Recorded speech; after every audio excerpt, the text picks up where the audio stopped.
So it is my opinion that Amazon ads are one of, if not the biggest wastes of money when it comes to running your publishing account. So in today's video, we're going to take a look at why 90 to 95% of independent publishers shouldn't be running advertising campaigns to their books and shouldn't even be considering running ads to their books. And of course, as we go through this video, we're going to take a look at ways that we can break free from being part of this 90 to 95% of publishers who shouldn't be utilizing ads. Even though ads are super important and super powerful, most people shouldn't be touching them. So why is that? So let's take a look at why this is. And as I've said many times before in this channel, a lot of people are running advertising campaigns to low quality products and they have zero understanding of marketplace standards. So what a lot of people are doing is they're going beyond their own budget and their own skill set and trying to get the results that a good product would have from advertising campaigns whilst running ads to a bad product. Ultimately, running advertising campaigns is effectively just getting more visibility to your book. Now, does it make sense to keep getting more and more visibility to a bad product that the vast majority of people really don't want? Of course, it doesn't make any sense. But the problem here is that people just don't have an understanding as to what a quality product is and what a low quality product is. So a lot of people watching this are going to be thinking, well, actually, I'm probably in this 5 to 10% of people that have a high quality book. And I can assure you there's a very, very high chance that you are not. So of course, as we go through this video, we're going to look at ways that you can identify where you are with your publishing business and go from there. So as we go through this video, we're going to take a look at the strategies that you can use if you're not quite sure. We'll talk about how you can still make organic sales. And then toward the end, I'm going to give you the strategy that I would look at using if you're not quite sure which position that you're in. But there are some super important things we need to discuss first. And one of them is, why are there so many advertising strategies? Like, you can go across YouTube, Facebook groups, you can look on Google and Reddit and all sorts of places. My channel, you're going to find a ton of different advertising strategies, and all of them seem to work for the people that post them. So the reason for this is because, and again, this is just my opinion and for what I found from running ads for a very long time and across what I've discussed with other people running ads, is that everything works provided that you have a good book. So if you're looking for advertising strategies across YouTube, from my channel, from someone else's channel, from Facebook, from your friend or whoever has been successful with publishing, you're going to notice that everyone seems to have a different strategy. Now, in my opinion, the difference in campaigns is only going to be relevant to good books. So the difference in strategies, the results you have, is only relevant to good books. And to give you an example here from inside my account, what I was looking at here, this is a campaign, a manual campaign for a swear word coloring book for adults. So what's happened here is we spent $229, 55 orders from 560 clicks, which is a 1 in 10. And some of the keywords inside this campaign converting at around 1 in 7, which is fantastic. Now, for similar books in this niche, I've tried other advertising strategies which have brought back similar-ish results. So for example, an automatic campaign might be bringing back a 1 in 15 conversion rate, whereas this one's bringing back a 1 in 10. So the difference is not that significant. And the conversions are decent because the book is decent. Now, if you're going to try a different strategy, a fancy strategy that you read online, and your book is fundamentally flawed, this will not make any difference to your success. I can pretty much guarantee that there's hardly anyone that has a shitty book that has found a magical advertising strategy that just magically converts extremely well. So again, all you're doing is getting more views to a bad book. And what I find that a lot of people are doing is just trying to force sales to their books. They come in with an unlimited advertising campaign. They just run as many different strategies as they can until they start seeing some sales, desperate to get sales from the ads and completely ignoring all the different metrics, which is for a topic for another video, but it's super important that you understand what good looking stats are looking like so that you can proceed and make adjustments to your advertising campaigns based off of their performance and not just spending because someone on the internet has told you to spend more. So let's talk about when losses are actually going to be acceptable, because losses are not acceptable unless these specific situations are occurring. So, for example, a loss on your advertising campaigns will likely be acceptable during the launch phase of your book. So for example, we can see here inside my account, I spent $1,000 last month. Now this is at a loss, as we can see from the ACOS here. And the reason that this is at a loss is because I launched 2 new books of a budget of $250 per book. So realistically, without that budget, we're looking at spending around $500 per month. Okay. So this loss is fine because it's during the launch period where I'm testing a new book. And then of course, next month, as per the strategies, we look to reduce the advertising spend to try and even things out again, back down to around $500, $600. Okay. So in that situation, for me, it's going to be okay to lose a little bit of money.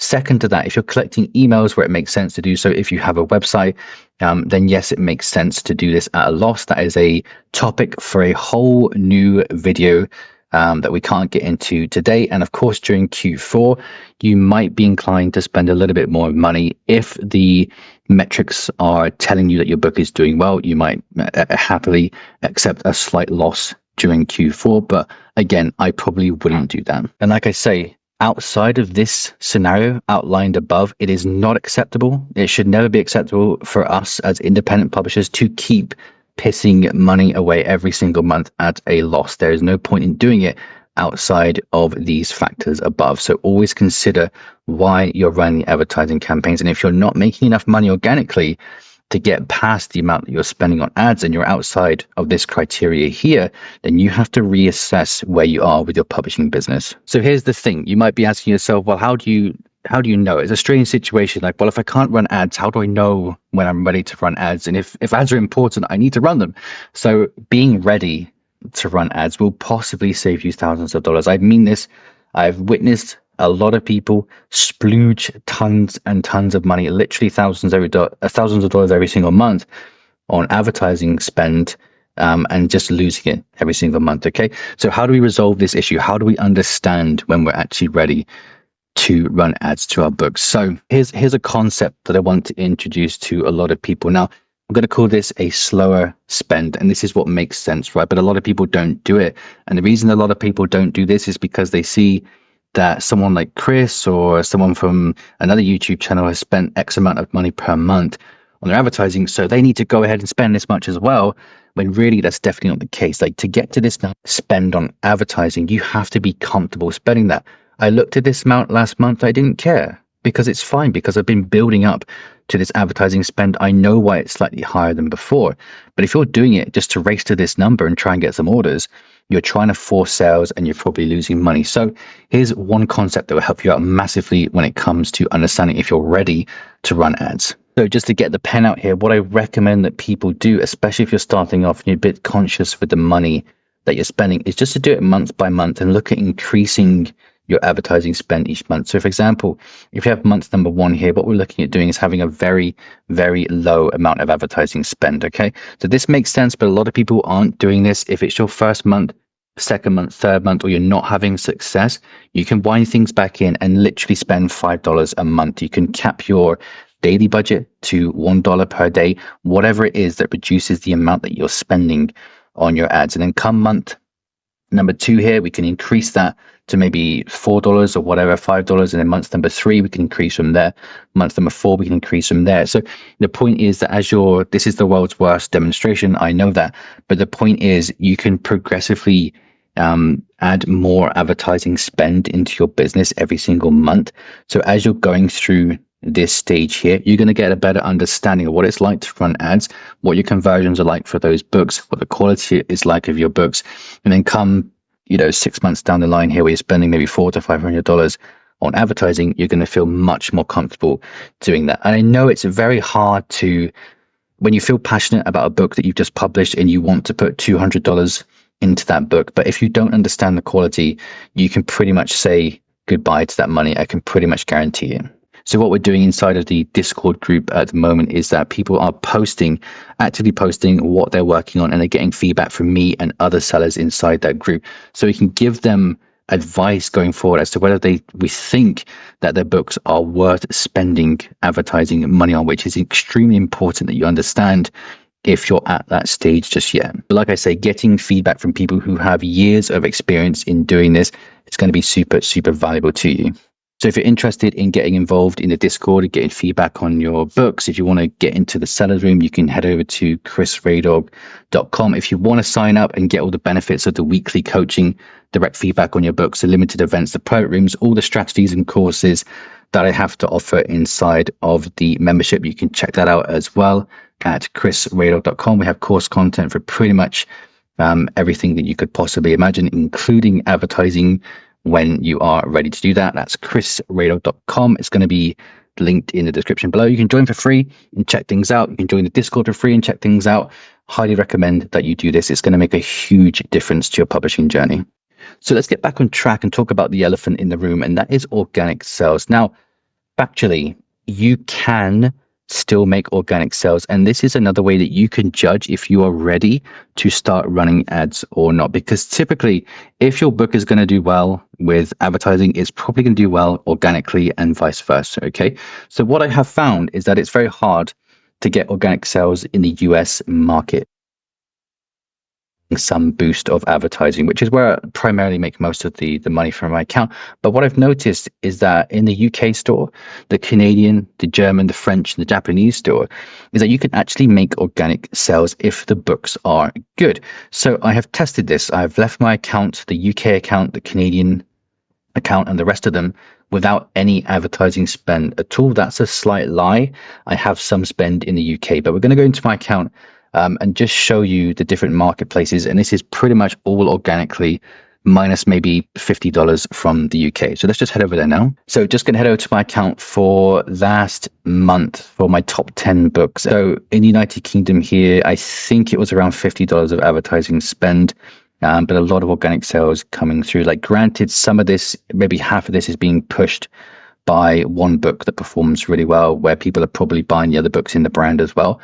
So if we start adding in the other marketplaces as well, so the German store, for example, where I definitely don't run ads into that marketplace, you can see there's around $20 for last month. The French store, we can see there's an extra like $10 there. The Japanese store, we can see I think there's an extra couple of dollars there. And the Canadian store should be, I think the Canadian store is significant. There's an extra like $100+ there. And I know that I'm not running any advertising campaigns in those marketplaces. So you can effectively release your books if you are new, if you're not having success, and just wait to see how they perform in these marketplaces. In fact, I'm curious as well, because I know that I definitely don't run ads in Australia at all. I'm curious to see if there's any $35 last month from just the Australian store. Okay, so this can definitely be done. There's no ads being run here, and like I said, this is a way that you can gauge if your book is being taken well, because if it's being taken well and you are making organic sales, then yes, like, your book cover is good, your niche is good, your understanding of quality is good. And then as you go forward with more projects, then you can look at releasing books in the .com marketplace with advertising spend. So with that in mind, let's get toward the end of the video here and take a look at some strategies that you can use if you want to start running ads without going all in. So we've taken a look at this organic side of things, where you can just release the books to see how they perform organically on these marketplaces. But what I recommend doing is that if you want to test advertising campaigns, is to really budget to $1 to $2. And then alongside of this, you want to focus on the fundamentals, your niche, your book cover, especially with book covers. Like, really focus on the hierarchy of the structure of your book covers, things like that. Release new books, don't test too many campaigns, and of course, just slowly progress each month with your advertising spend. I know it's tedious, but I can promise you, beyond the description of words, like, doing things at a slower pace when you're first starting off, or if you're not seeing sales, is going to benefit you in the long run. And so the overall picture here is that it's upsetting to see people running advertising campaigns at a loss, being stressed out, complaining, crying, all sorts of things. Like, money's a big deal. You can't spend it if you don't have it. And that's what people are doing at the moment, is that they're hoping and praying that if they spend $200, $500 on an advertising campaign, that they are guaranteed to see the money in return. It's never going to be the case. It's never ever going to be the case. And people, you shouldn't be running advertising campaigns, because, again, it's my opinion that the YouTube scene is very misleading in terms of how Amazon ads should be utilized, including my channel as well. I talk about Amazon ads a lot. I talk about running campaigns for $200. That's my strategy. That's my specific scenario where I have an understanding. And likewise for other channels as well, which are amazing channels. I know there's a lot of incredible channels out there with great information, but it's specific to the situation they found themselves in, their budget, their understanding. And you cannot do that until you are ready to run the ads. And even when you are running the ads, it will come down to your specific situation as to how you monitor them and how you make them work for you. So for example, my specific strategies that you can find inside the programs at chrisraydog.com, they revolve around low price books like coloring books primarily. Every result that you see here in my account is pretty much from coloring books, low price coloring books, $6.99 to $8.99 at the highest. My strategies revolve around those price points and those type of books. That's what works for me. So that's it for this video. Again, if you're super serious about fast tracking your publishing results, head over to chrisraydog.com, sign up to the seller room, go ahead, take a look at the website, see what's being offered inside of all of this. It's going to be linked in the description below. And hopefully I'll see you in the Discord where we can start talking some more about your publishing journey.